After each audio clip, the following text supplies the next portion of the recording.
although it was cold inside the cabin, it was still pretty warm inside my sleeping bag. So I got a good sleep in, got up, went through my normal sort of morning routine. So I had some oats because I really enjoy oats when I'm out on the trail or in the cold or under these sort of things. So I had hot water, so I got the oats going, boiled some extra water, so I had some hot water throughout the day, coffee, prepped everything, did some more rolling, more stretching. The other two races that were there left pretty early, probably about 2 hours before I got up. And then the other racer left a little bit earlier than me, and then I left. So it was another long day. Thankfully, the trail was sort of nice and hard and firm and easy to follow. There was a fair bit of wind that kind of picked up and made it fairly uncomfortable, a little bit uncomfortable. So I just had to try and keep my face out of the wind to protect it. So it was just basically just covering up. It made stopping for food just that little bit more deliberate. So trying to find an area where there was a few trees or a little bit of a depression in the ground to reduce the amount of wind, and then just reduce the risk of overexposing my hands to the cold. As it was, it turned out not too bad. My knee sort of gave me a few problems as I got going. I could just feel the tension in all the muscles around it. I could feel the pain in the knee, and I kind of was on the edge of a limp or a semi-limp for about 35 miles all the way into Unalakleet.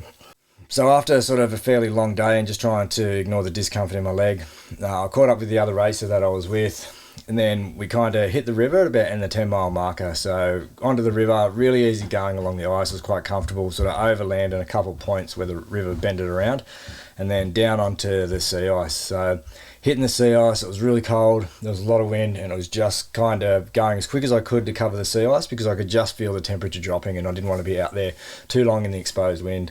As it was, it just seemed as though the sea ice went forever and we could see the town sort of on the edge of it, but just didn't seem to get any closer. And then you kind of, all of a sudden, you come up out of the sea ice into the town, and then it was just trying to work out where the pizza shop was. So thankfully a local gave us a couple of directions to where it was, found the pizza shop, got all our shit off, went inside. It was warm in there. Ryan had the foresight to send a GPS message back home and get some pizzas ordered so that they were ready when we got there, because we didn't know whether we'd get there before the place shut.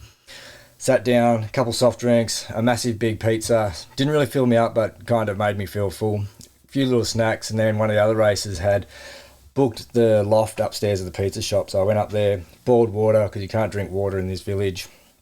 So as I was doing that, just kind of rolling out, stretching, just doing mobility, everything I could to relax the muscles around my knee, so that hopefully the next day I'd be good to go again. So I spent a fair bit of time doing that, restocked all my food, got all my water filled up, aired everything out, got set, had a shower, and then it was down to get a good 7 hour sleep on the couch. So I was happy to get a decent sleep here. We were in pretty early because I think we got in about 8 or 9 o'clock. So I thought if I get a decent sleep here, I can still get up at 4 o'clock, get ready to go, and that maximizes my chance of recovering so I can get going the next day. Because from here was another solid 40-mile day, or kind of that sort of 70, 80 kilometres to Unalakleet.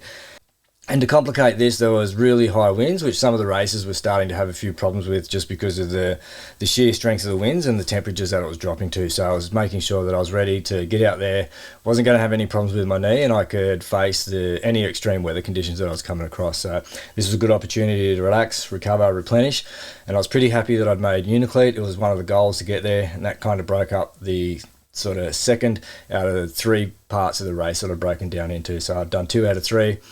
Felt okay, had a great feed. I was on the coast now. Now it was just a matter of following the coast, getting across some sea ice, a bit more coast, and I was going to be in Nome.